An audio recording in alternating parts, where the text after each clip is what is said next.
you doing? Good morning. Doing great. Yeah? Yeah, pretty excited for the next match, even though I know that it doesn't actually change anything in the Well, scores. not much. I mean, not much. For OG, it doesn't. Not for OG, but for VGJ, if they can pick up something out of it, it might push them up a little bit. And as Kevin pointed out in the previous set, those seeding positions could make a big difference as to who you get in the next round. Yeah. So, especially with EG now not making winner because bracket. they could end up playing EG. So, if they're bottom, that's their matchup probably. Absolutely, and they could finish bottom depending on the Faceless result as well. So, Faceless obviously playing LFY earlier on. I know they lost the first game.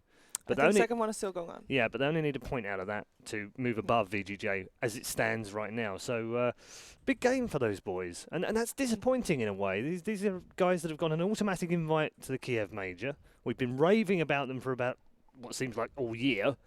And yet, here they are struggling in this group. That's not what we expected. But, you know, every big tournament, there's always teams that don't meet expectations. It happens every TI consistently. OG, for example, consistently not hitting the mark they should. And, you know, they can always bounce back. Yeah. Never know. Yeah, I think VGJ, they have a big up here. They were the ones to beat OG in StarLadder. That's part of the reason, I like to believe, why they got an invite in the first place. They showed that they have the strength to take down OG, which is, you know, a big team to take down. So I think they might be the best team to go up against OG here, just to have a chance. Yeah. Let's put it that way, because OG is still very much up there. Yeah, and if Kevin, they were going to meet OG at any point in this tournament, it would be now, wouldn't it? After they've qualified, they've won all 4 sets. It's now time for experimentation time, isn't it? I mean, it's maybe not what VGJ wants. They'd but what I'm saying is it's probably the best time to play them because at the moment they're safe, they're through, they're relaxed, they're okay. Maybe OG decide we can use these couple of games as a real test of a few things we were theory crafting, which could go either way, I know, but it's maybe more likely OG does that in their scrims, but you never know. I mean, they're a confident team. They can play a lot of different strats, super talented players. Yeah, maybe VGJ can get a slightly easier game and take like 5th seed instead of 6th. Yeah, maybe. Possible. We'll see. As you saw that lineup, OG, what has been so good about them at this tournament? All 5 of their players. I don't know. Their strats are variable. They execute their strats extremely well. Like IG, for example, I feel like they played 2 games that were very similar, like pressure, roaming heroes. Whereas OG can do like defensive stuff, they can do gank stuff, they can do team fight stuff, they can split push. They can kind of play lots of different roles. They're not as straightforward, so it's harder to draft against them. It's harder to play against them. If you're not a team that has varied strats on your own side, then you won't necessarily have what you need to try to beat what they're doing. So it's tough to beat them. What do you make of their drafts as well? I think that's drafts have been pretty mixed up, haven't they? I think that's the draft is the full reason, or obviously they have to play it well as well, but that they are doing as well as they are right now. When's the last time Fly has been outdrafted? It's not happening. And I saw Jarek's posting this morning, like, can someone please outdraft Fly, because it's getting into his head right now. So who knows? Maybe we're gonna see it happen in this coming series. But it is he's just so strong. As Perch says, there's a lot of different things they can run. Yeah. So, you know, if there's something banned out that would run strat number 1, they can always go for strat number 2. Yeah. And 3, 4, 5, 6, 7, all the way down to X, Y, and Z, I guess, as well. Super versatile. Let's move on to VGJ, because I'm being told we are getting closer to the draft. When you look at the lineup, you think, okay, these guys have got some what I would call iconic players in their team. FY, ROTK, Fenrir, Aggressive, very big names, not only in the Chinese scene, but worldwide Dota for the last 5 years. And yet, for some reason, it hasn't quite clicked here. It's definitely surprising, because there are a lot of Chinese teams right now with up-and-coming new players, and this is the one. 4 out of 5 of these guys have been known for so long. It's beautiful keyboards, beautiful Dota, but it just doesn't always give them the points they need. It's like marshmallows. Yeah, it does. I like the rainbow keyboard. It's very nice. It is very nice. And they are such a star-studded team. And Freeze as well, obviously very new, but he's proven that he is definitely in the right place in that team as well. He seems to have slotted in as if he's been playing with them for 5 years. They do the miracle, the Ana strat, if you will. Pick up players like, hey, let's use him. Yeah. Let's get him to work around, and it works a lot of the times. But in this tournament, as you say, it's kind of fell short. I am hoping to see what they did against OG in the StarLadder semifinals. Yesterday we saw Team Liquid go for the Magnus in the jungle. Yeah. That's actually something that FY has done at that tournament as well, to great success. He plays a very greedy 4 if given the chance. So that's going to be the question here in the draft. Are the supports of OG going to pressure that jungle? Are the supports of OG going to make sure that FY is going to be able to roam or not? Is the main question for me. Yeah, there'll definitely be plenty of respect in here, you'd imagine, through this draft for both sides. It's hard to say. I think one of the really good strengths that OG has is that they play heroes that aren't even played by any other heroes. They were first picking Visage for days, and then one of the other drafts we saw against them was just 4 support heroes banned. Like, all of a sudden, the meta just upended every single time that you're playing against OG. So it seems like there's no pattern. You don't have the benefit of other people figuring out how to beat them as well, which makes it even harder to draft against them. Yeah. So, but it'll look like standard stuff here, just Earth Spirit banned as well as Magnus banned, and then OG pretty standard stuff as well. Jug would have been decent to defend lanes, so maybe that's why that's banned for them. Yeah, and OG, the one picking up the Monkey King. Now, correct me if I'm wrong, but we haven't seen them play Monkey King this tournament? I believe so. We've definitely not seen them play of the matches we've seen on the mainstream. On the mainstream, where they've picked Monkey King. And it's interesting, isn't it? Because we have started to see over the last 2 days this Monkey King Lina. I wouldn't call it a meta just yet, but it has started to become more popular. It's a safe opening, basically. Yeah. Lina really is seen as that pick that's safe in the early 2, just because it can do both positions. Definitely a lot safer than a hero like Venge. Venge was kind of that hero a month or 2 ago, but it's not as versatile. It's not as effective from a core position as it is. And definitely some weaknesses there. But the Lina just seems just strong right now with that respawn talent. Yeah, it seems like the Monkey King pick RTK wasn't really expecting that. It's already confused. It's already struggling with the first 2 picks. Yeah, we saw a couple of games yesterday where like the first pick is like bam, bam. Then you theory craft that, you know what to expect. But we saw that this this morning. First pick here, it was almost like EG and IG had stayed up last night, looked at each other's drafts, figured out who they were going to pick, figured out who they were going to ban. Because literally, the moment the draft started, they both banned 2 out. They pick 1, the other team picked both. EG literally locked in the same 2 next to it. Was okay, they already figured this draft out. And normally that's what you do, right, Purge? These first picks are the ones you can properly prepare for. Surely for the bans, but afterwards, likewise, and the picks afterwards takes a little bit more time. But likewise, ROTK would have been up last night and studied their drafts so far here and gone, right, they don't pick Monkey King, fine, okay, ignore that. And then of course they pick Monkey King, and he's like, what do we do now? So we get a Tusk Lina opener. So Lina obviously nice and safe, but the Tusk, we haven't seen a huge amount of it. Yeah, we've seen it a little bit. It is a pretty decent early roaming hero. Definitely can be effective against Monkey King. Attack speed reduction from the Sigil. Once you just keep doing damage to him, he can't get away really. So as long as you can kill him before he kills you, you're in a good spot. So I think the opening's pretty good. Tusk is maybe a little early committed to here because while it roams, it's oftentimes also picked up for reasons of like countering things like duel, epicenter, stuff like that. But they could make it work. Keep in mind, Wings played it off lane, other teams played it support. There's a lot of variability here.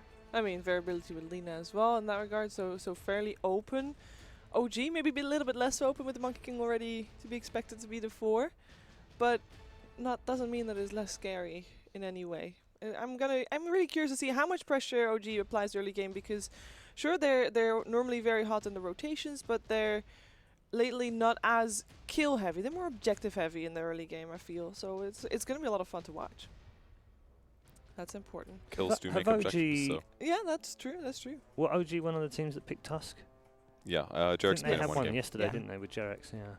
It went a little bit. It was like mediocre. It was okay in the early game. Yeah. But Jarex is the one playing the Monkey King. Yep, most likely, and that'll be Fly's Disruptor. So double support pick to open things. Disruptor's kind of cool. Just should allow them to really pressure Lina easily on the mid lane if Tusk isn't always there to cover her. So I think maybe that's one of their thoughts here. Get Lina behind. When Lina's behind, she's actually a pretty bad hero if she gets gank pressured a lot. Delays the Bloodstone. Sometimes they feel they have to go for like a Yule Scepter instead to die less. But getting into that kind of position is really tough for her. On the bright side, she still farms well, even if she dies repeatedly. Because all you really need is levels. Yeah. A little bit of mana, maybe. But and then she's coming back in with that 30-second respawn reduction as well later on. But if there's no Bloodstone on top of that, then that benefit turns into something a lot less. Yeah. So maybe that's OG's thought here. Control their heroes. They're still an Abaddon in the game. Disruptor has been seen as good against that. So maybe they're slightly covering bases in that way as well. Yeah, the Alchemist ban, I mean, it's always interesting to see what people ban out against. OG, as said yesterday, they banned full out against Jarex. With the supports already picked up, we have an Ana hero banned. Are there any more heroes that you would be just worried about in general that you don't want OG to play? I mean, the Alchemist is a fairly general hero, fit in a lot of different drafts, and it's mostly always good to have on a team, especially with Monkey King. The early game is already sorted for, and then you're just delaying for the Alchemist. But my first thought was Invoker, but Tusk is okay against that in some ways. You can dodge Sunstrikes. They're also kind of lacking setup disables, so maybe that's not the pick. I think the crucial hero that's going to really fit OG's draft together is probably their offlane hero, so I feel like they'll grab that as their next pick. Something that can ideally combo disable. Centaur or something like that would have been great. Maybe Nyx is still a really good option against things like Lina. Can be fantastic. We've seen S4 play quite a few axes. Is that an option? I mean, it's somewhat of a disable? Or I'm not sure if I like Axe against Tusk. It's okay against Lina, but kind of bad as well. I'm not sold on it just yet here. Yeah, No-Tail's Terrorblade is the other one. Remove. We still have No-Tail's Lifestealer. Never mind. No-Tail. No-Tail's every hero. That guy can play like anything. This is true, but mostly we've seen him on Lifestealer and Terrorblade lately. But Lifestealer is banned out by themselves as well.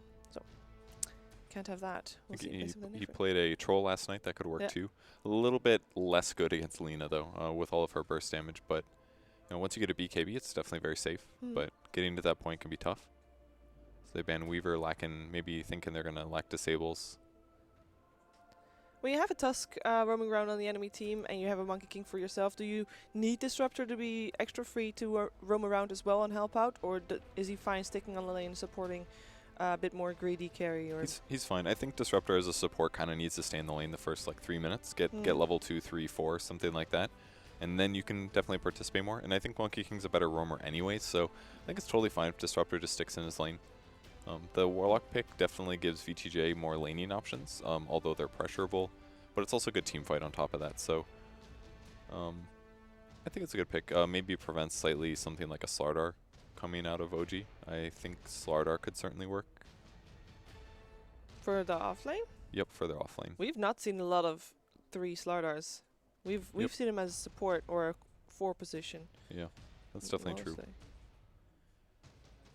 But I feel like it can work okay against Warlock. Maybe not the best against Tusk, but when you're against a Tusk, you kind of want AoE disables anyways, or AoE spells. That way, if he does actually grab somebody in the snowball, you just line him up for you. Free vacuum. That is true. I think we've only seen mostly Darkseer coming out from EG so far. Universe, the Darkseer play. They're taking their time. I'm surprised that both teams seem to kind of throw each other off a bit. Yeah, here. I think that's definitely what's happened. I think they would have no doubt looked at their drafts from the first 2 days and kind of figured out where they might go with the drafts. And I think both teams have deviated from that to try something a little bit different. I mean, I did say it's the time that they can do that if they want to do it right now. There's no risk to either team. Both are going to finish roughly where they are anyway. OG are already qualified in first in the group. VGJ can't make it through to the top 2. So now or never, really, I guess. The Troll Warlord is something we have seen from OG already in this tournament. Yeah, it's honestly pretty good here. The ulti combo with Monkey King to get Jingu Mastery up faster. You just buy a lot of stat items, get tanky. Maybe at some point grab a BKB. I think he's good against Warlock. He's not the best against Lina, but considering he's good against Warlock, and I would say good against Tusk, I think it's a good pick here. And that plus Troll plus Disruptor ulti, that's enough time usually to get kills, because what Troll's really lacking in a lot of cases is preventing people from casting spells on him, usually solved by BKB, or preventing them from moving so he can actually stand there, build up his fervor stacks, and get some bashes in. So if they do actually grab Lina in some of these glimpse combos, I feel like the fight's looking pretty straightforward for OG in a lot of ways. And with looking straightforward, that also means that VGJ knows exactly what to expect. So they pick up the Ember Spirit. Should be elusive enough. They pick it into a Disruptor, though, and that... It feels like OG already has a way to deal with that. They do a little, but I think it's a good pick just because it's very magic heavy. I think Ember definitely goes Veiled this game. Troll is going to have a lot of problems dealing with how much burst there is at some point. If you're against Lina, Tusk, Ember, and if he gets Fatal Bonds to his teammates are really sad because Troll's just going to spread damage to everybody. So They definitely have some solutions with Disruptor, but I think the Ember is a good pick here, and their Disable's not that great. So How is VGJ going to lane this? Because Ember Spirit generally goes mid, but Lina, I mean, Yeah. that means that you have a Tusk core. I've seen a Kind of. couple. Was that what was that What are hand they animation? JRX jumping up and down for joy. I don't know about this. I thought it was a Rasta Shadow Shaman thing. Like, oh, they're gonna pick Rasta. He's casting shackles. Yeah, Oh, so- JRX and Noto having a bit of fun in the OG player area. What was the question again, Shiver? It was, How are they going to lane this, VGJ? Oh, yeah, I've seen a couple Ember Spirit safe lanes the last couple days, like 1 or 2. So Yeah. I think that's their goal here. It'd be all right. They'll have Warlock to cover it. So any one of the lackings of Ember is going to be covered a bit there. So I think it'll be fine. Definitely their team fight's quite good. Warlock, Ember, Lina, Tusk. That looks pretty scary. If somebody's out of position, they die. If it's just a 5v5 fight, it looks okay for VGJ. Would you say that if it is a 5v5 fight, I think OG looks pretty scary, though. They do, but it's kind of very reliant on how many heroes Nyx stuns or Disruptor ultis. That's where most of their value comes from. Their team looks a lot more like gank across the map and maybe split. They're not even that good at split pushing. Nyx is mediocre. Disruptor's kind of bad. Monkey King's kind of bad. It's definitely one of the issues on OG's draft right now. Well, Nyx at least has the catch. I mean, we did talk about getting the kills in with the Bat Rider picked up. That means that we have Core Bat Rider, I guess. a core Bat Rider. Which would mean Core Nyx as well. Nyx mid? Bat mid? I guess What's happening? Bat mid versus Lina. Nyx off Try lane. lane mid. Maybe the other way around. I'm not completely Try, sure. try mid. I mean, who needs a Disruptor in this game? If anybody, everybody can go solo. Disruptor has nothing to do. He can rotate. So is he gonna You go can off lane chill. with someone else? You can chill. He can chill. You can safe lane. They can try. I think it's gonna be. I feel like it's gonna be Nyx Monkey King would be much better than doing Bat versus Lina. I feel like that has more kill potential, but it's obviously harder to lane. But I feel like the goal is to Monkey King roam plus Nyx. I feel like that's the move. All right. Right. I'm going to put you on the spot. Normally, we get this before the draft. You have to pick before the draft. I'm going to put you on the spot right now, very quickly. Purge, which way is this going? I'm gonna cop out and say OG because they're the better team. Easy. All right, 2-0 I think they're the for better OG. team as well. I believe in VG. I'll go for VGJ. Let's go RTK. A 2-0. No. Are we doing the? We're doing the whole series. Oh no! Yeah, I gave you the draft No. extra. So Shiva says VGJ. I It want says a it on tie. the Locked screen. in. I Move want a on. It says tie. it on the screen. I Move want on. a tie. Screen cannot Can I lie. do that? Yeah, there, tie. Thanks. Production, you are far too kind to Shiva. She said VGJ. She should make her stick to it. Shiva says tie, 1-1. And Purge has gone for a 2-0. Let's find out as we head into our first game. We've also refreshed our commentary team in the booth. So we welcome back Fogged and Dakota. Take it away, boys. Thank you so much, Paul. Here we are, Fogged, VGJ versus OG. Most would say, obviously, OG heavy favorites in this one. But we got to speak a little bit with OG this morning over some breakfast, and I have a lot of respect for them. Ebony says, we're respecting VGJ in this. Yes, they're mathematically going to be guaranteed into the lower bracket, but seeding to them does matter, and we want to give them that kind of respect. But look at their draft. Are they really giving them that kind of respect? What's the cores? Bat Rider, Nyx, Troll Warlord? Yeah, those three are definitely the three cores. The one thing is that they are trying stuff out. Talking to them over in the lunchroom and stuff over the previous days, JRX has been asking for Monkey King. He's been saying it over and over again to Fly, and Fly's been like, but now they are secured through. This is where they're able to try to experiment a little bit. Not in a disrespectful way, but just because they're through. They might as well, right? Like, what's the point in not doing it? So letting JRX get a little bit of practice on this hero. I also do like the way that they built their draft. They now have the Nyx Assassin to counter the Ember Spirit and the Lina. So Ember and Lina are going to be, we can actually take a look at who's going to be playing them quickly as well. So the Ember Spirit is going to be on aggressive, and it looks like he might be going toward mid. Mid with it? Yeah, I mean, most would find the safe lane the more unorthodox position, but looks like a safe lane Lina based off of his item build. Very unorthodox altogether here, it looks like already for VGJ. But yeah, they already have the so the Nyx Assassin is going to be in the mid lane from Ana, and he's starting with the Poor Man Shield. Okay. So the Nyx Assassin is very good both versus two of the major cores on the side of Vici, the Lina and the Ember Spirit. So he does have a lot of different ways to catch for that. And we have one of OG players on one of his most signature heroes that he's probably played one of the most, the Bat Rider, S4. Yeah, he's gotten to already have a good showcase on his Magnus yesterday. Also notoriously known for his Bat Rider. We'll see what he can pull out here. Shouts, of course, to Wepas, who's going to be our obs for this one. But just to take it back a couple of notes what you were saying, first pick Monkey King immediately got me giggling. I already know and probably overpraised Jarex for how solid he is on his Earth Spirit, probably being the best in the game. So you give him a fun hero like Monkey King, and I just hope he can bring some new tech or be a little bit innovative. You know, show something funky that maybe other Monkey King players haven't done yet. Because right now it's all been about what, like Miposhka and Baboka and what they've been able to bring. But here's one strat, right? Get a courier, so turn yourself into a courier so you're faster, so you can block the mid wave better. There you go. Okay, that's some new tech I'm talking about. That's a little bit, but it's a nice little cheeky play. OG does get some 2 nice aggressive wards in the enemy jungle, so they're able to watch the movements from the Tusk, and the Monkey King's able to play around that if Jarex does want to. S4 does, as we see, pull the wave, so he's going to be able to get himself a nice double creep wave for himself if he times it properly. Just classic S4 here. Yep. We are seeing Jarex rotate towards that top lane now, and ROTK, as we saw yesterday, and can get a bit susceptible to being really punished in the laning phase. In fact, a lot of the games they straight up had to sack the lane and just put ROTK straight into the jungle. So he knows he could be especially a bit vulnerable in this particular game, and they have to keep a watch out. But it looks like they've been able to ping Jarex nearby, as Warlock will rotate over to help ROTK. I like this adjustment already. Last night we were a bit like, we were watching VG and we were like, man, they just seem very disconnected with each other. There seems to be some stuff going on. But a lot of that actually was because in the laning phase, ROTK a lot of the games was going just straight to the jungle. So the supports from Empire were allowed to just do kind of whatever they wanted. This time they have a different approach. They're contesting the safe lane, forcing the supports to stay up there. So they can actually just predict, they know what the lanes are going to be like, and they know that they have what they want as the setup. Yeah, it's just so weird to see like a time when you think back, VG Gaming, FY Fenrir, these guys were the bullies of the early game, shuffling, rotating through the lanes, being a presence, and we were witnessing them like at least the last day or so feel a bit more passive and reserved, kind of dealing with the situations as they develop.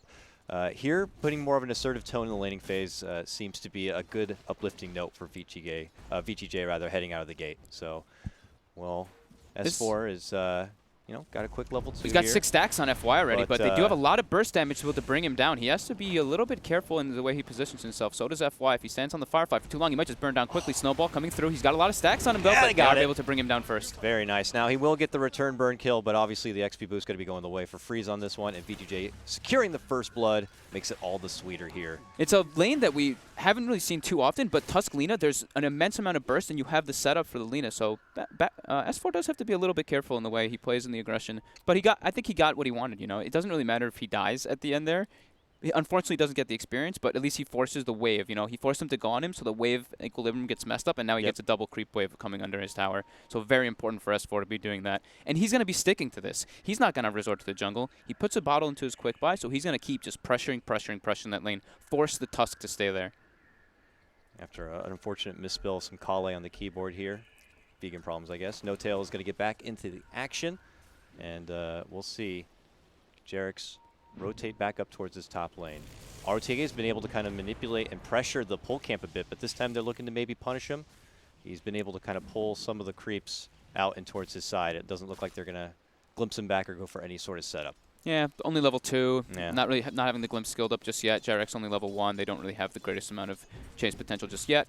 But attention totally pulled away from No Tail. He'll get the lane to work with here, and Fly can just kind of be the babysitter and scout out. I'm wondering if Jarex is going to continue to plant himself here, or if he'll eventually try to make course elsewhere and maybe pressure the mid lane, because how is that panning out right now? Ana versus aggressive. Ana is doing up very 18-2, 17-1, etching a bit ahead, but in a matchup we don't get to see very often, it is looking pretty nice. Plus, look at this full wave going to be under the tower for Ana too. Yep. Very nice. Definitely very well played from Ana. You might see Embers pull a little bit ahead in this matchup, but the natural base regen of the Nyx Assassin allows you to be able to stand your ground toe-to-toe for the most part, as long as you're pulling the creep equilibrium as he does use his Flame Guard so you don't get burned too much. That being said, Freeze in the bottom lane is actually struggling a bit on the CS department. The stickies are actually messing with his turn rate a good amount, and them going for the kill, missing a couple creep waves. He's only sitting at 8 on the safe lane. Lina, ROTK right now getting some pressure done on him. They don't have Glimpse. No, they do. They have mana. He's got Fenrir there, too, for some backup heals. Yeah. ROTK is obviously going to be able to shrug off a lot of the trouble. The Fatal Bonds even doing some good damage there onto Fly. He'll have to sidestep it a bit as he waits for the 4-minute bounty rune to pop up. So getting back to this mid lane at Nyx Assassin, refresh, I've not been able to see it too often here. Where do you go? Like, what's the next step for it? Because you can obviously get a quick build up to your level 6. He's already level 5. Is it putting that Vendetta to use right away and maybe look for some setups on other lanes, or do you just take advantage of the lane while you got it? They can just take advantage of the lane. They can come to his lane and gank for him. That's true. It's really dependent on where they want to make the moves with the first rotation from the supports. He's going to be going for treads too, so he's going for that scaling type of build already, rather than going for like arcane boots, which you do see very common on the Knicks. That's like a support or offlane thing. He's mid. He wants to be able to transition. He wants to be able to do damage. We'll probably see him go for. I mean, this is much later on, but the agility talent and all that. We'll get there when we get there, though. Yeah, that'll be interesting because there's that kind of spellcaster backup. We'll have to see what kind of options he does favor here. S4, level 4.5 or so at about 5 minutes in. Maybe not as high and mighty as he'd like to be with the solo lane, but as he steps on forward, scouts out FY. Gets a few spells, but the creeps will be pulled back towards his tower here a bit. Yeah, force the Firefly. Get him out of there. Ooh. Gotta be careful there. Does have the bottle, though. Builds it back up a bit, but nothing to be too concerned with here. Free still also sporting a level 4, but okay. Did I speak too soon? Snowball in with the Dragon Slave, and that's all it takes. Ooh. Immense amount of burst damage, and he doesn't have a raindrop picked up on S4, so he doesn't have that able to nullify it. We'll probably see him, if he wants to keep contesting that lane, we'll probably see him pick up a raindrop soon, just so he isn't able to just get bursted down so heavily from that heavy nuke damage that they do have. Good little pounce right there from VGJ, and they edge ahead now 2-1. Since then, Jarex had rotated through that bottom lane, gave a scouting ward, and it looks like a courier kill. Oh, S4 again. But at that same moment, Snowball in for S4, and they're going to get a second kill back-to-back. Jarex does get the finish on that courier at the same time. He'd been adventuring in those woods, getting that ward down, but yeah, nice swing both ways. Top lane, ROTK now in a bit of trouble, but jumping on in is going to be aggressive. Latches down the chains, onto Fly. Can they get the finish? It looks like they will. One more right click will come out, and it's going to be aggressive who secures it. 4-1. Nice little hot start here for VGJ. Very nice rotation by aggressive. It's literally as soon as the Ember Spirit hit 6, he went toward top and just instantly makes the rotation to just gank the safe lane, putting pressure onto OG. Yeah, even also getting what looked like a few licks on the no-tail possibly will take away that pull camp and return his business to the mid lane, I'm sure. There he goes with the TP. But at that moment, maybe Ana has stepped away from the mid lane, and now they're going to be the team possibly looking for an opening, and it looks like down here in the bottom lane, hoping for a grab, I'm sure, onto Lady Lena. But he's also crossing paths with a nearby support. It's FY. Does he need a +1? It looks like they're hoping to get Jarex over. They want to get the bigger priority kill. They want to get freeze here. They do have a offensive ward placed from Jarex earlier when he did snipe that courier, so they saw FY rotating in. He's trying to pump fake, but with the jump in, here. Nice snowball. But he will eventually roll into Jarex. They'd look to turn it back. Fly can't quite get the connection with the kinetic field. S4 steps in with the flight.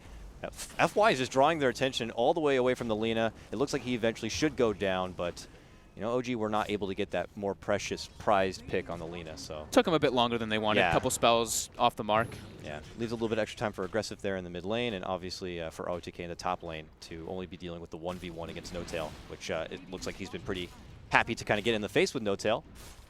Yeah, he can do just fine in that matchup since No-Tail did have like the tri-lane split of experience where ROTK was only dual splitting it. They're tied up in levels, so they can both stand toe-to-toe versus each other. So would you say right now this is seeming like a win for VGJ in the laning phase? I mean, slight. It's very slight. Just the only thing is just because of S4 is a couple that extra death in the bottom lane, that secondary one where he tried to go very aggressive on top of freeze. That one was a little bit. There's just quite a big mistake by S4, but he's just trying to force experience, force pressure. All right, level 6s are just about to come online for some of those side lane cores, but here comes OG with a rotation up here to the top lane. It looks like they have 4 at attendance here to try to get something done. Under a ward. Yeah, and already stepping back in a way is VGJ as they will avoid the trouble altogether here. But look at this, it's aggressive rotating up there, so maybe they're going to hope to bait ROTK out and see if they can capitalize on that. Oh, that's a nifty ward. That's a new one. Straight on the side chop. It will spot ROTK. Jarex frantically jumps back out. I think ROTK is really trying to bait this one between him and Fenrir. Now aggressive steps in, and there goes the Remnant. He's looking to get the grab onto Fly. Yeah, and as mentioned, with the chains missing, he'll just send him right back packing. Ooh, that's a lot of wasted time for aggressive. That's like a minute, over a minute that he was kind of just waiting there as well. And I think they expended a smoke as well when he was sitting in the back line, so.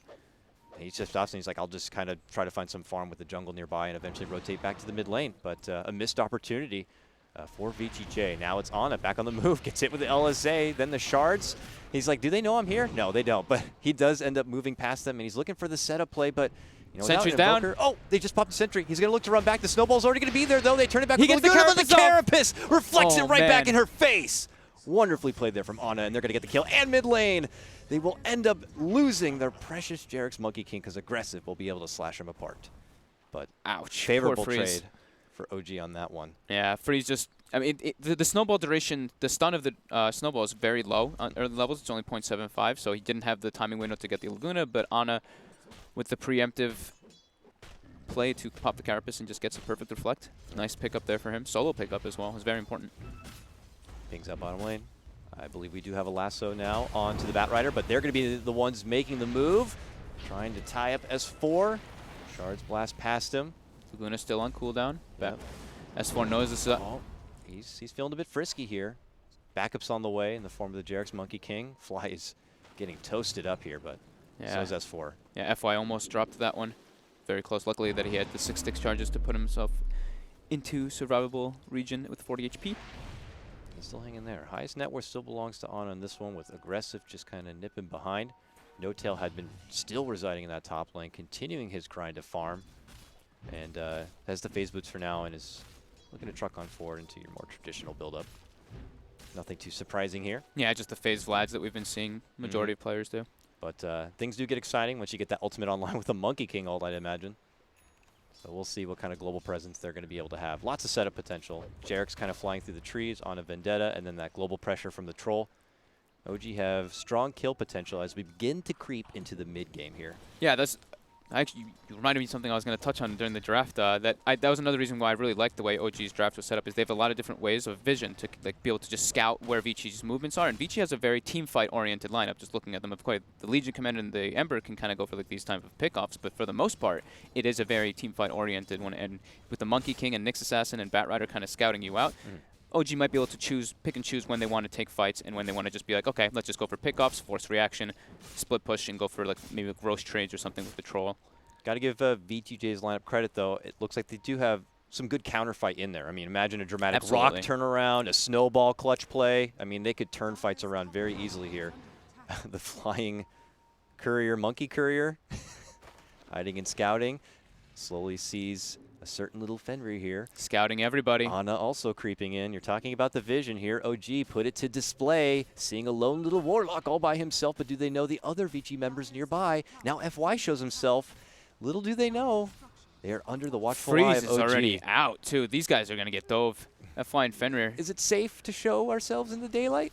They come out under the tower, but this is just feeling like sharks in water right now. OG's like, are we getting baited? It's like, are we getting really baited? What's going on here? No, can we get this done fast enough? Will they be able to TP in and counterplay us? They've got 5 down there now, though. This is definitely going to be the aggressive move coming in for them in a second here. As soon as this wave pushes I feel like I'm watching Nat Geo right now. Will they just eventually pounce onto their prey? Yes, they will. The move is made for Fenrir. Can they burst him in due time? They drop down a beautiful Stag Storm right onto the head of the rotating in forces from VGJ. Aggressive might be barely able to make it out from this one. The duel's already going to be committed. It's ROTK trying to hold on, trying to get the Jarek's kill. They will be able to burst him down, but ROTK will lose his own life. It's a 3-for-2 trade at this moment.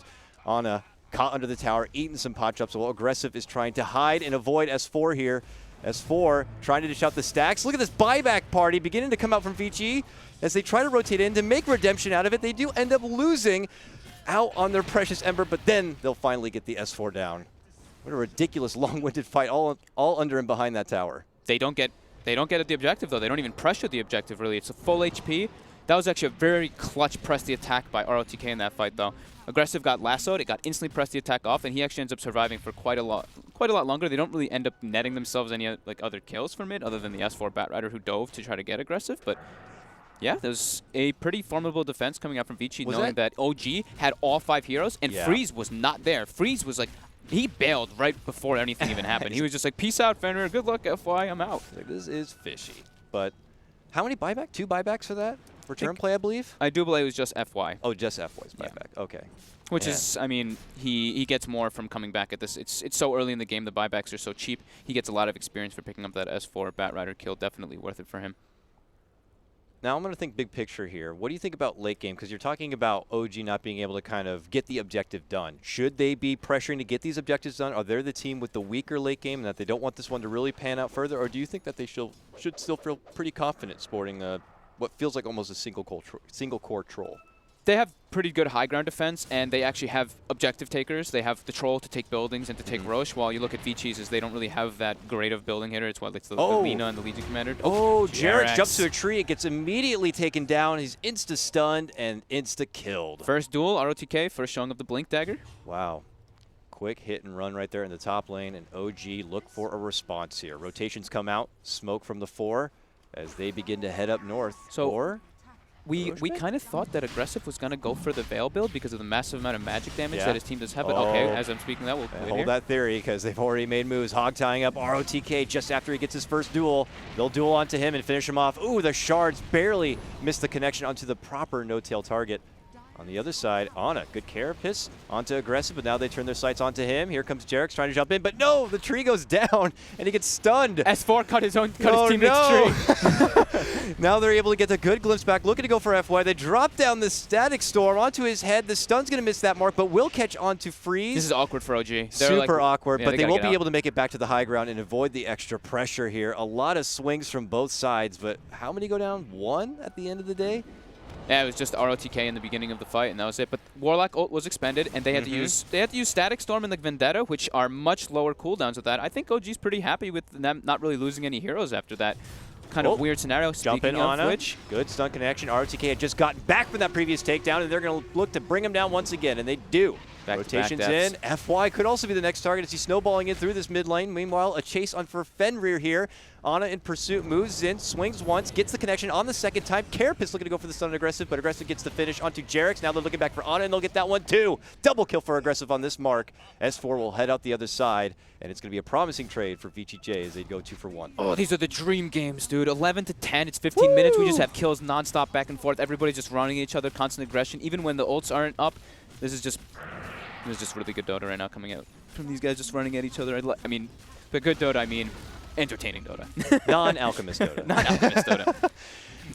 Very good wards coming out from OG, so they're always able to like read the plays that are kind of coming out from Vici there. They're always kind of getting the vision around the Roche pit. You can tell that they're setting up the fight there. Look at this replay really quickly here. OTK, unfortunately, gets brought down right after he respawns. FY tries to go for an aggressive play here. Fly makes a play on the left side here.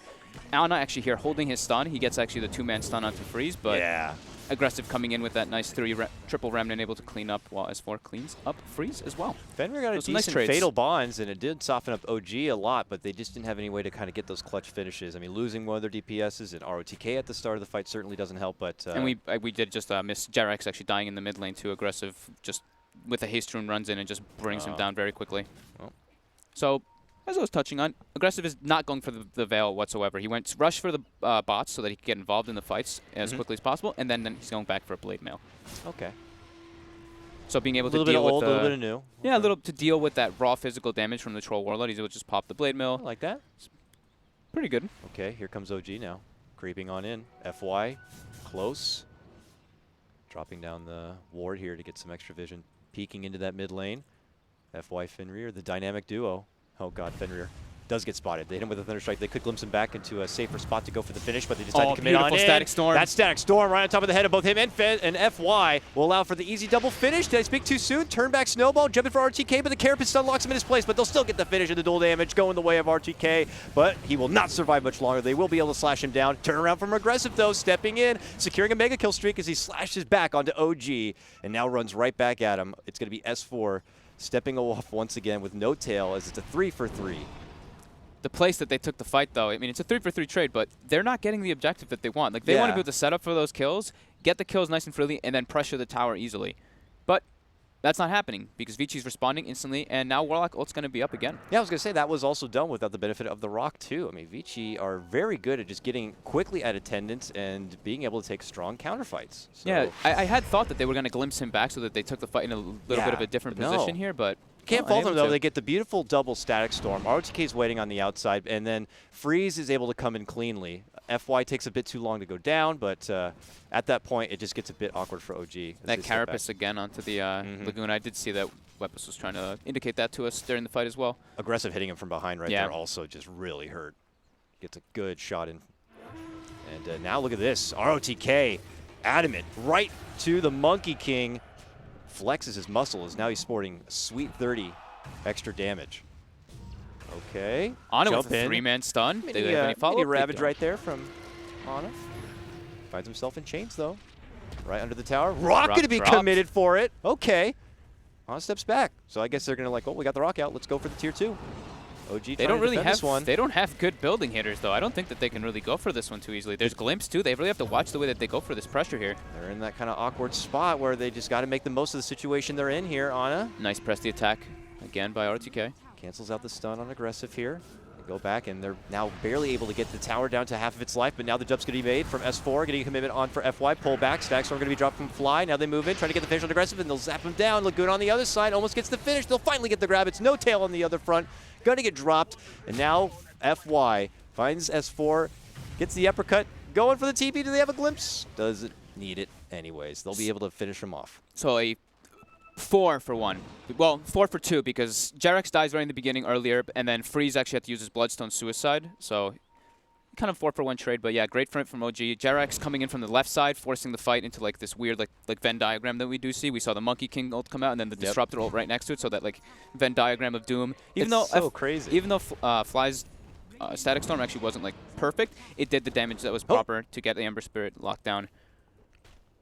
There's so many different like battle zones, especially Yeah, for it really VG, is that they battle have to zones. avoid. Like, oh god, Stack Storm over there, and oh god, Monkey King ult over there. And there's Where- Firefly on the ground over here. Watch out, guys! There's nowhere safe to fight. Everywhere is lava. It's making it really tough for them to find a good comfort zone to kind of, you know, rally as a team and be able to turn it around. And, you know, at this point, it does look like OG have been able to kind of reclaim the net worth advantage.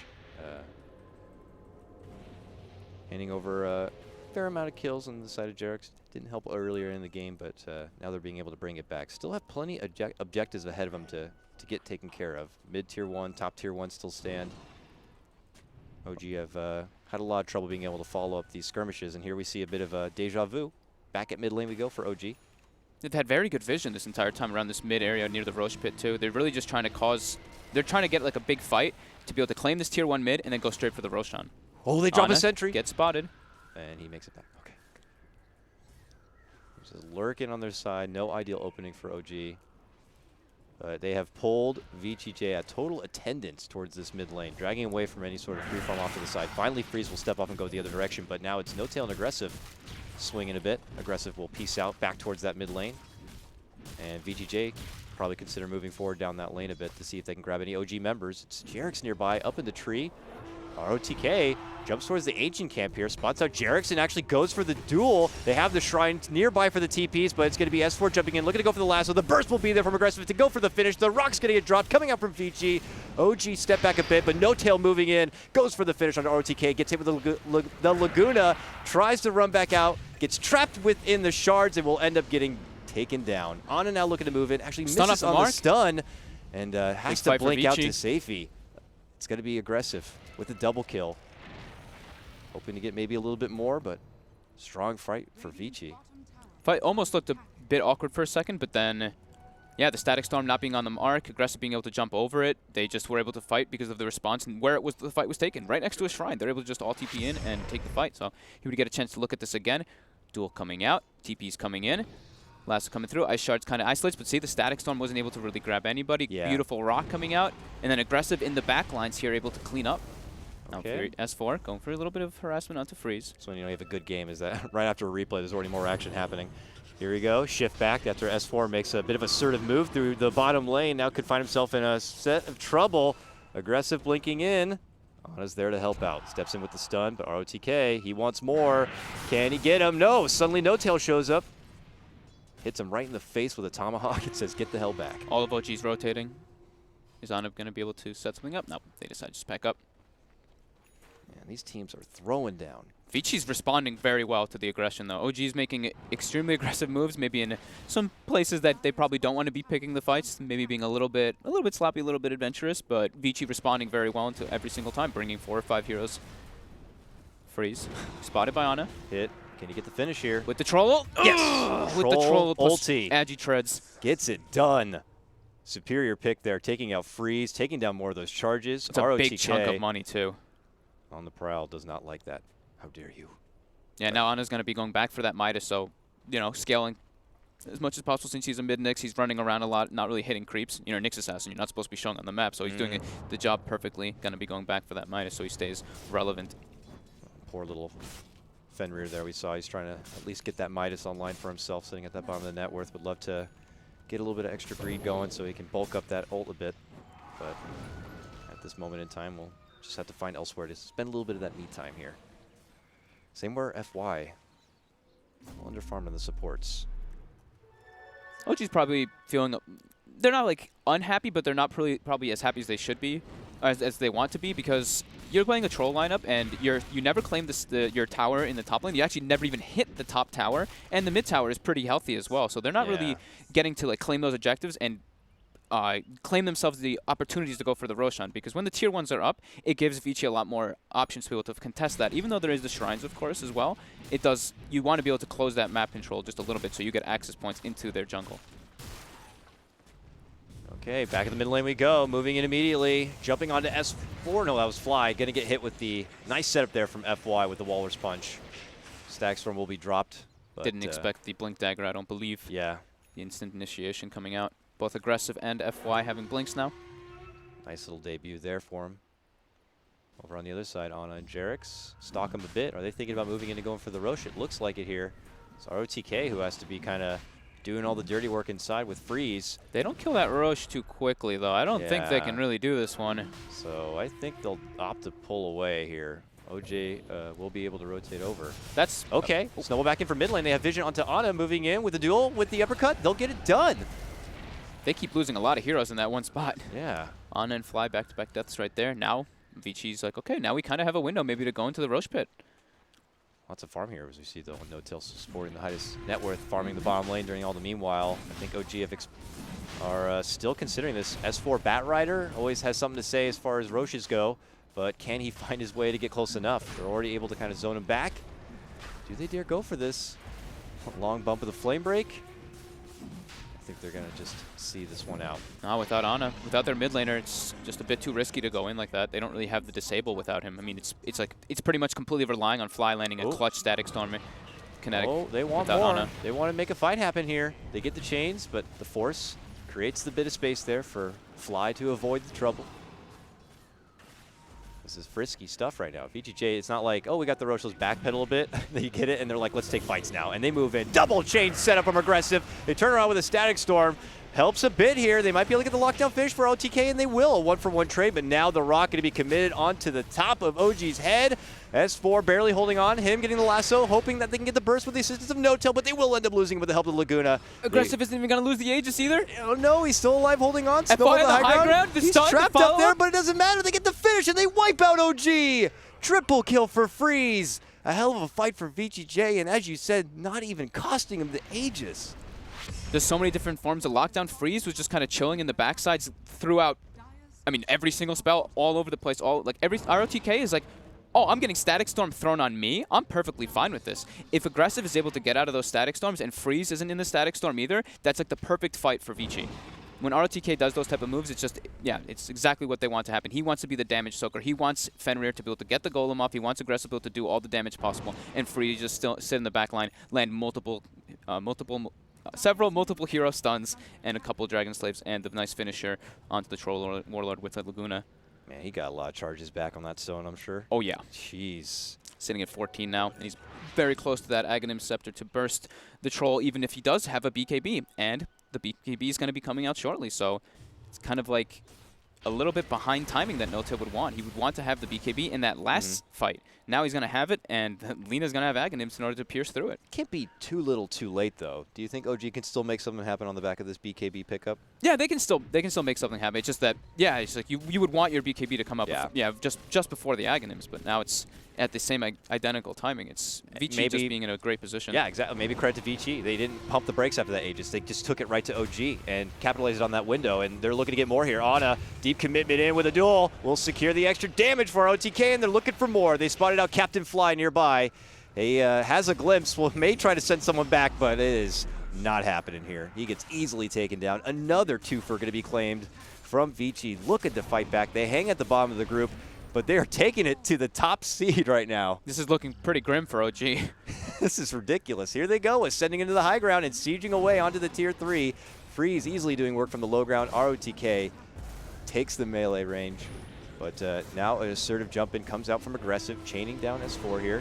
S4 is just not really able to find good initiations because they have two ways to kind of avoid the lasso. They have the press the attack, and they also have the snowball. So it's like, and then the Ember Spirit is super like hard to actually grab with a lasso just because he can have the quick reactions from the Remnant or the chains as well. So they have a lot of different ways to deal with the initiation from OG. Deep Aggressive. dive from Aggressive could get punished here. They get the lasso play. Remnant at the last second, but does end up getting taken down. Okay. And they claim the racks because of him doing that aggressive move there deep. So pretty important move that he did. Oh, they had a sentry in the mid lane. Just as Ana was creeping out, he does get spotted. Gets off a stun combo, but possible reinitiation here. There goes the rock right on top. They blast down No Tail. He does have the BKB and is able to walk away, barely alive from that one. Upheaval, just a slow molasses play here, as Aggressive will be able to get the finish, taking down Ana. Gonna be out, no buyback. No Tail getting used up, the re-engage coming out. He's gonna get dropped here. Yes, he will. This could be the beginning of the end for OG in game number 1, who haven't dropped a game yet. And it could be to VGJ here. It's looking very likely. There's so many different ways that Vici can just like pull away from the fight, and they have so many different forms of lockdown that it makes it really hard for OG to really do anything. OG, it's like they need to land like this like really nice impale into Static Storm, but Fly's not getting the positions to be able to get that kind of setup for those Static Storms. He's getting maybe one hero inside of it, but not the hero that he wants to. And then they also had the Aegis in that situation, so Aggressive with a beautiful zoning play, letting his team get the racks, and then just with the Aghanim's Laguna showing how much potential it can do versus the Troll Warlord. His BKB's down. They can re-engage with him with their massive burst and low cooldown spells, which Vici does have drafted. Man, oh man. The value of this Legion Commander pick is feeling pretty good. I mean, they managed to creep it as their 5th pick, I believe, in this draft. Yeah. And, you know, being able to kind of put S4 in that bit of a pickle where he can't really get the grabs, can't really get the initiations. Well, maybe I spoke too soon there. Caster's Curses, he gets a nice little sweet pick onto Freeze. That's a pick, though. You know, he was completely isolated. It's not like it was one of those like team fight situations. S4 can't quite find openings to get kills and gets a kill. gets a guy. Classic. No, I agree though. RTK, even though maybe he's not having like the most like, wow, RTK, that was like a beautiful duel, beautiful setup and everything, which he has had a couple of those, and he does have 8 deaths, so you might be looking like, wow, yes, but that's his job in this game. Yeah. Tank the spells, use your Blade Melt. Like, if the Static Storm and everything gets used on him, he is perfectly happy with that. And it allows easy cleanup coming in, Freeze, Aggressive, and company. And it will be VGJ who kind of hold their heads high. It's starting to feel like a lot weighs on the shoulders of No Tail and his kind of single late game core troll at this point. Ana's been, you know, doing some work through the early game and finding the setups here, but it's only so far his Nyx Assassin will be able to go. I mean, it's hard to land those type of, I mean, every single impale. They have the Monkey King stun too, but it's who has Basher now? Still tough, you know, which is nice for the ult, but he also feeling a bit weak. Gets blasted down in these fights pretty damn fast. Yeah, just some immense amount of AoE damage coming out from Vici with the Fatal Bonds on top. Fatal Bonds, Rock, Veil, all that goodness. No Veil. Oh, no Veil here. No Veil, yeah, he did skip the Veil. He does have the spell, yeah. But here comes VGJ after claiming a tier 2 tower. Only one more outer tower does remain on the side of OG here. I like this pickup by FY2. I think it's, I mean, kind of obvious that he would do it, but you know, Blink Dagger on Tusk, obviously, but then the Solar Crest. Since there's only one like physical damage dealer on OG, he can just throw the Solar Crest on the target the troll's focusing, and that kind of... It makes it so terrible. Kind of hurts a lot. Yeah, it makes Troll feel pretty bad. Yeah, it's like, come on, really? Yeah, no MKV in sight. And knowing No Tail, he would probably exactly be like, oh, come on. Solar Crest, come on, dude. He was talking about before it ruins the day of Clinks, so I imagine Troll's like a bit of the same. Exactly. It's like, I just want a single target DPS with physical damage, man. Solar Crest says nay. But OG getting the most they can through the lower half of the map, trying to build up as many resources as possible. Yes, they are down one set of racks here in the mid lane, but they are going to keep on fighting here and seeing what they can build up for the next big swing. You can tell they feel very awkward, though. They don't really know. They kind of feel like their window in this game has been totally messed up from the way Vici's been taking the fights. It's past, but you know, we've seen other games in this very tournament where the OG have been down and been able to pull it back, but this is the best, one of the best games we've seen from VGJ, at least personally. Oh, they got some good sleep last night, because this is not the VGJ who came to play last night. Yeah, last night against Empire. I mean, last game of the day as well. It does definitely wear you out throughout the whole day. So they did look quite shaky last night, but they are playing much better this game. In the laning phase, they did look like they had a little bit of shakiness, but then come mid game, they've been just running into OG, matching up every single time that OG tries to go for a setup. They always try to bring more heroes. So BKB was just picked up on S4's Batrider. Do you think that might help the case a bit? He hasn't been able to find too many lead-in openings. Maybe this could be the tool to help capitalize on someone from VGG being a bit out of position.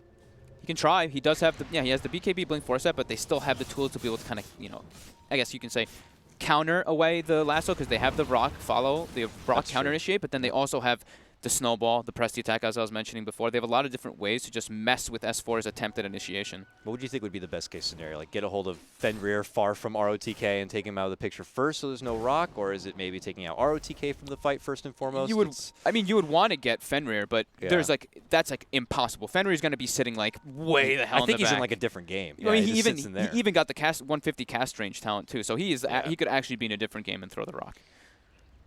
Here comes VGJ though. Kind of took things a bit passive for a while there, but now possibly looking to hit OG where it hurts and walk away with another set of racks, or maybe even the game altogether. Smoked up his 5, waiting just out the front door. OG got to be very suspect. Nowhere showing on the map. They just picked up their BKBs on VGJ, the Lina, and ROTK.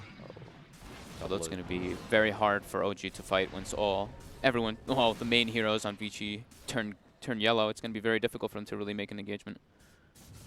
Just that magic immunity is very strong versus what the majority of OG has. It's just basically the troll ult, or the troll and the Monkey King ult, doing anything through those BKBs when they do come out.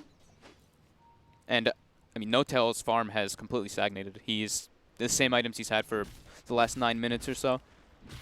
Unable to really find any places to farm just because of the constant pressure on the lanes from Vici. They don't really want to walk out. Ana's like, I can't even run around Vendetta because we're just trapped in our base. No one else can join me if I do go find somebody for a pickoff. It's like, well, you can't even bots on a creep wave because there is no creep wave to come to. Just feel like their hands are tied right now. But lots of credit to VGJ for that, being able to kind of swarm and cripple OG into a position where they're just kind of starving for farm at the moment, only giving bits of residue to No-Tail where available.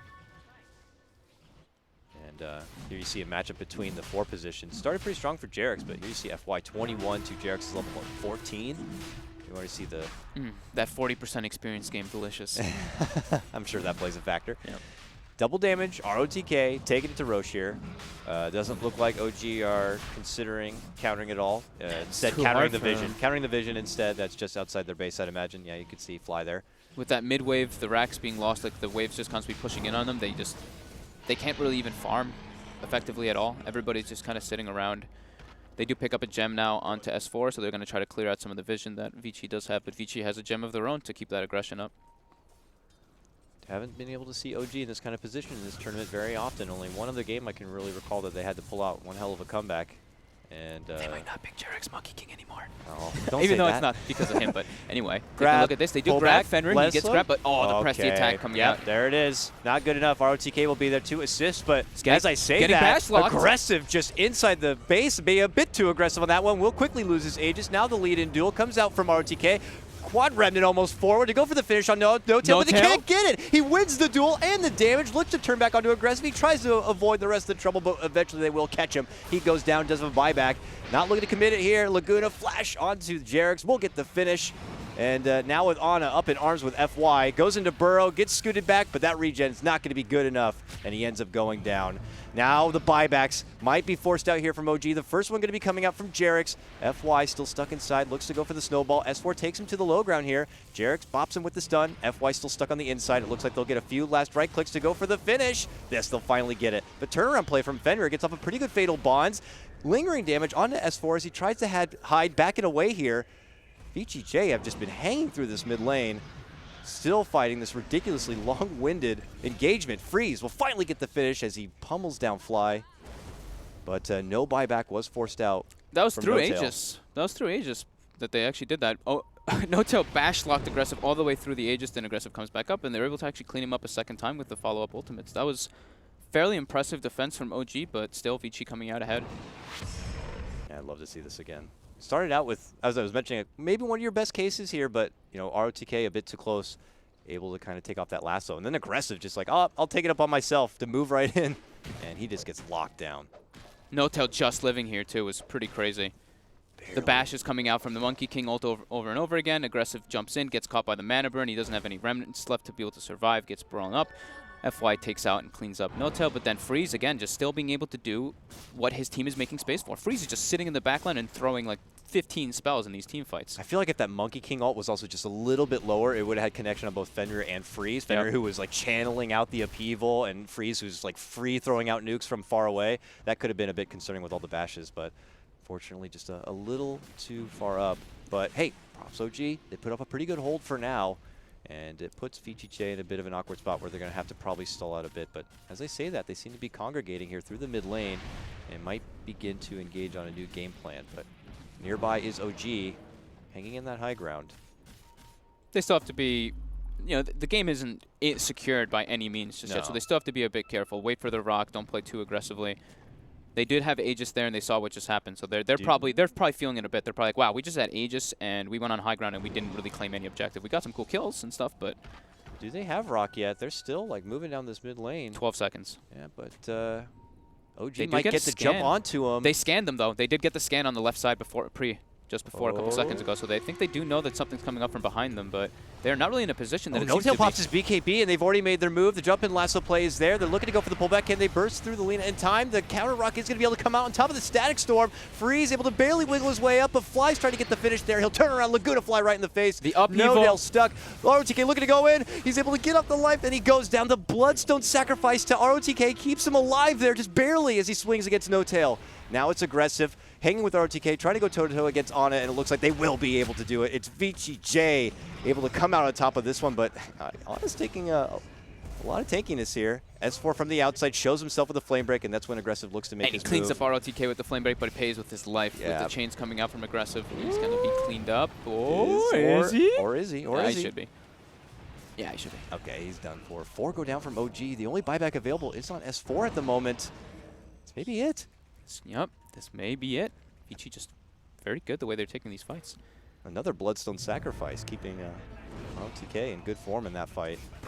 No-Tail as soon as his that was a really nice Bloodstone sacrifice to save ROTK and actually end up cleaning up No-Tail with it. But No-Tail, as soon as his BKB goes down, he's crawling in that upheaval. He couldn't move. He couldn't get away from anybody. It's actually having a really big effect, this upheaval in this game. He tried to trigger that fight a bit early, and if it was just a few moments earlier, the rock would probably not have been there at all. But going in on S4. Laguna coming out. He has Woo! BKB, so he can't get hit by the rest of nukes. Oh, lives with 90 HP.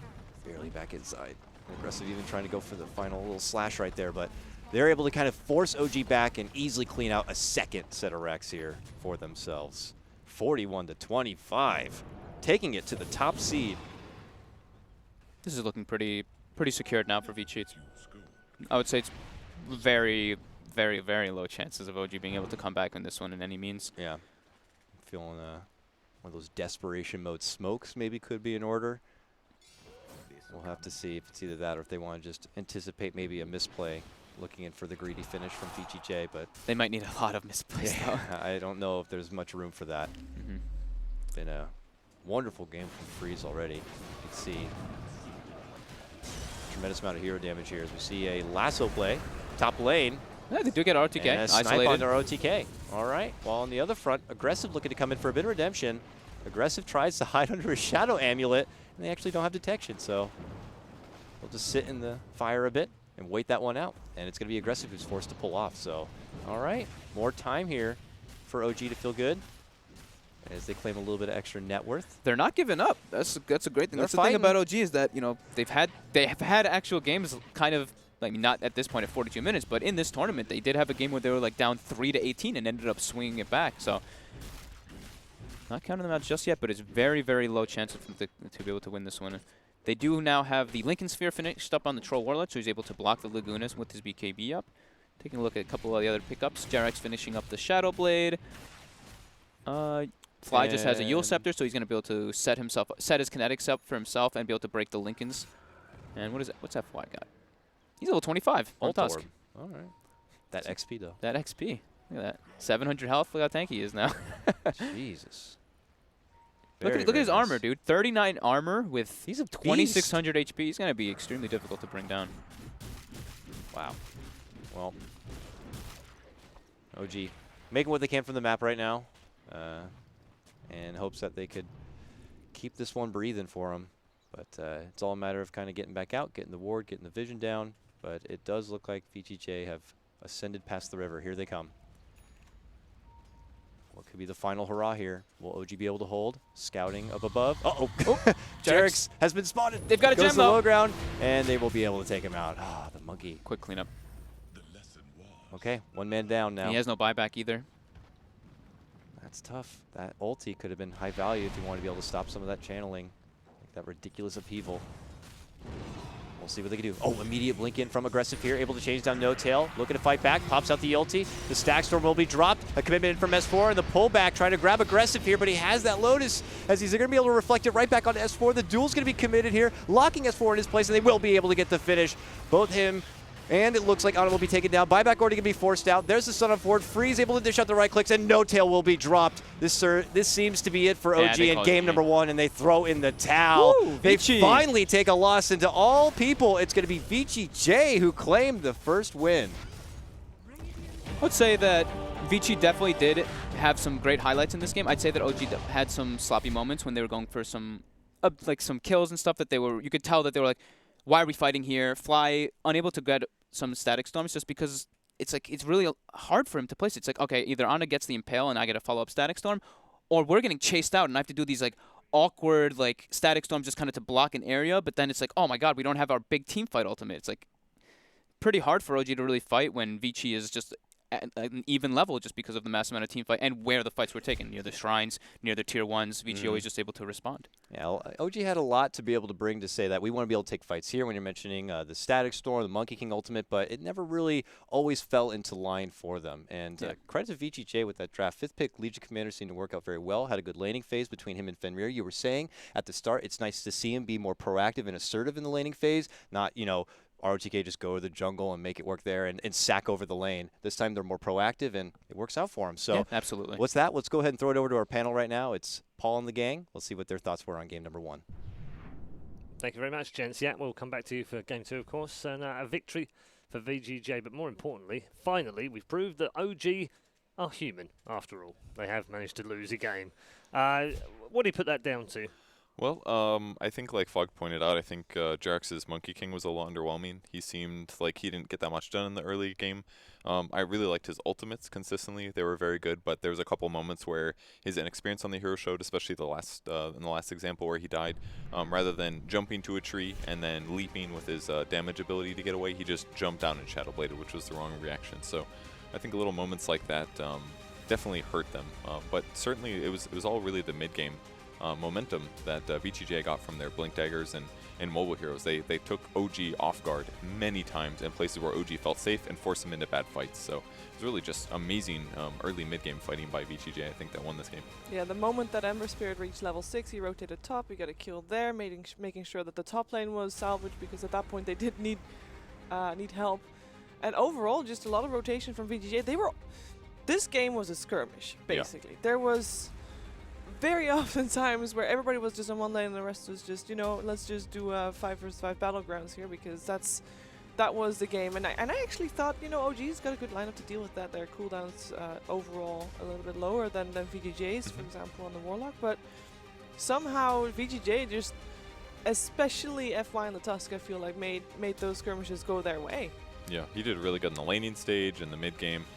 This fight looked kind of fun as well for OG with pulling him to the right, but Ana missed 2 crucial stuns in this engagement that made it hard for them to secure some of those kills. So, and I think the big thing OG was maybe missing in a lot of these games, or a lot of these early fights, was just damage output, basically.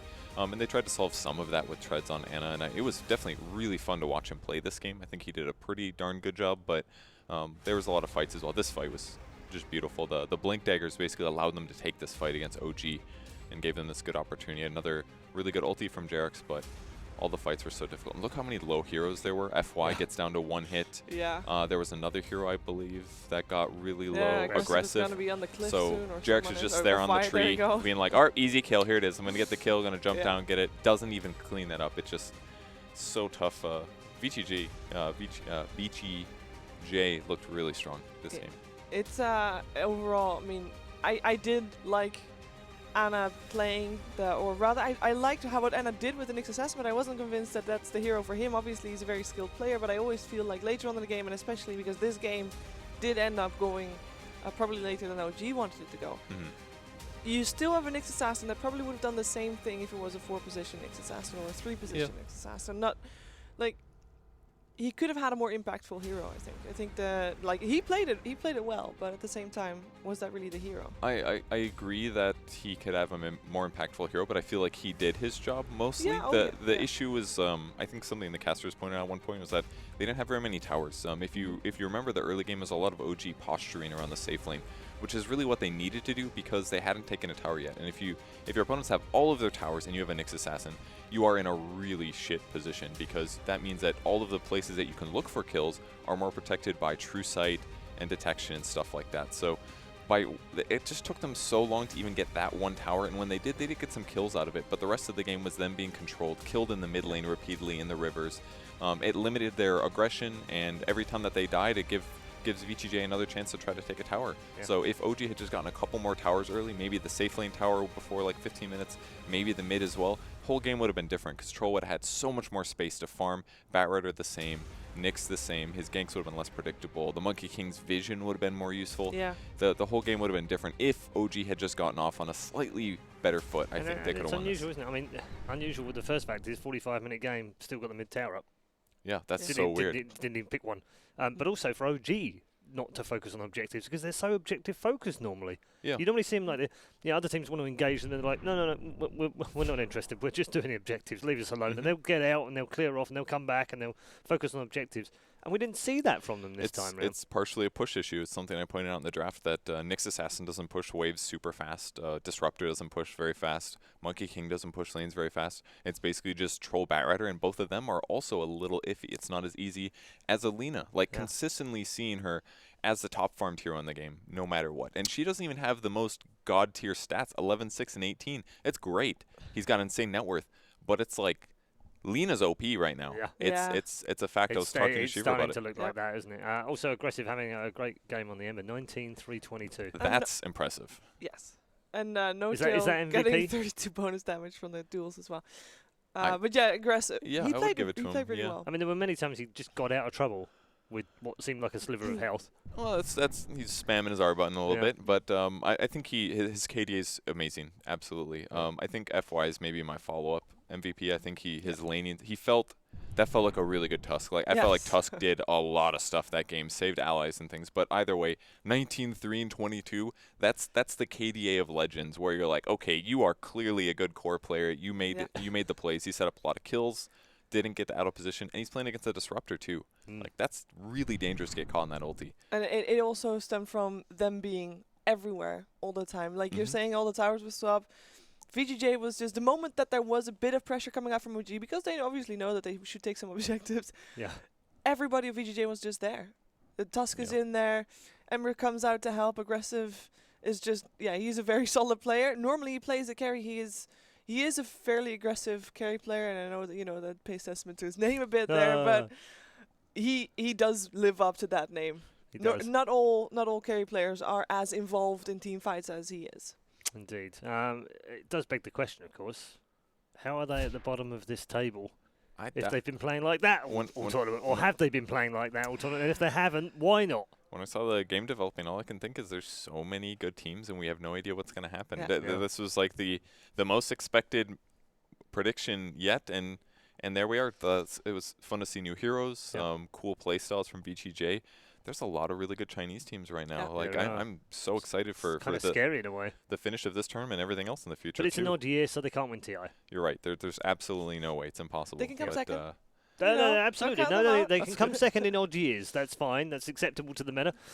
We've been taking social media questions from you all of the 3 days that we've been here. This is day 3 of 3 of the group stages. Don't worry if you've missed all the action, because we've got 4 more days to go after this, with the 2-day break in the middle for the main event. So do keep the questions coming. OG keeps picking Kunkka. Do other teams undervalue him? I wouldn't say they keep picking him. They've done it quite a few times, I think. I actually love support Kunkka right now. He's so much fun to play, because it's kind of like it's a lower cooldown disruptor. You just force fights, and it's so easy in pubs too. You're like X the guy, and you're like, okay, guys, within 3 seconds, I'm gonna need you to react here. Like, you should be able to handle this. There's a loud sound, you know.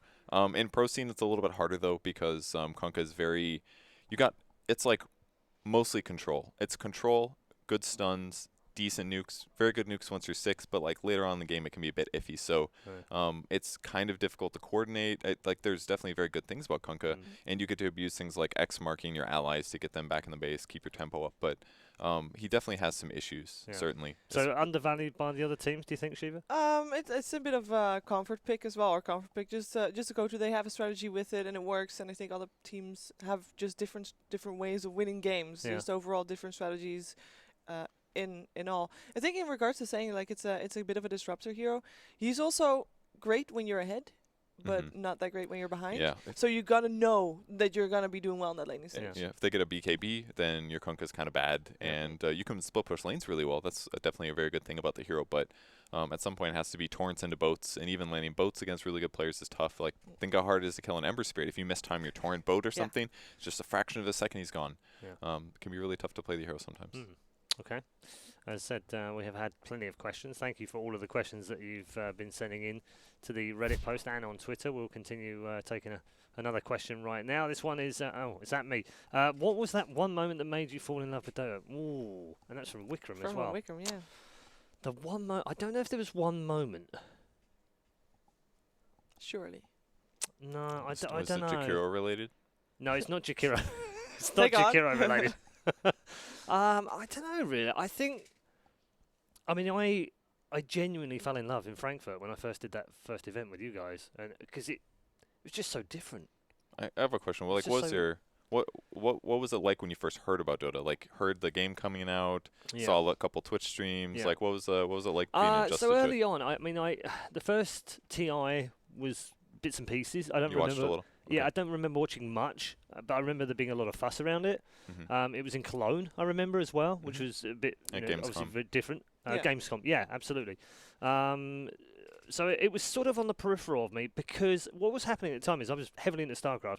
Rotterdam was actually playing a lot of Hon and was beating my brains in about, you should come and play this game, it's amazing, Hon's brilliant, it's awesome. And then Dota was kind of like the rival of it, and I'd kind of checked both, and I'd obviously done a lot of stuff in Warcraft 3 in the back in the day, so it felt like a natural sort of safe thing. Yeah, to kind of delve into and see, but it didn't really grip me that much as a game to play, and I didn't have a lot of time back then to play, so it took me a little while to get into it, but I guess probably, I don't know, I think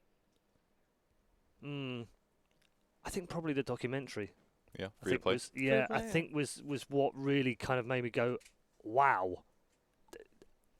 Wow, this is a great community. It's got incredibly charismatic players. They've got great stories. And then the game's really cool, and it's got all this depth to it.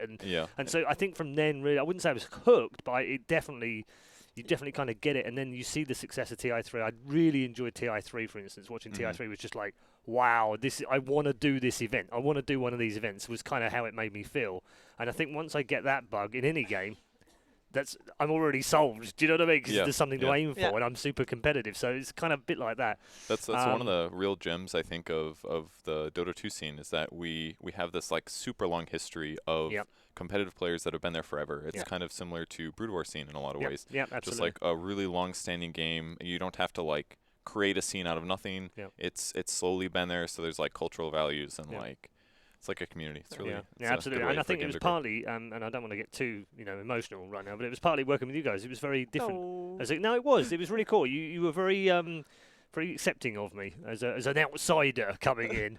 Is that different in other games? Spill the dirt. This is it. Flame somebody now, couldn't it? Which community? I would say get a whiteboard and write their names on it. I would say we shouldn't do any whiteboard stuff. I've been told that doesn't work out here, or it can get you into trouble.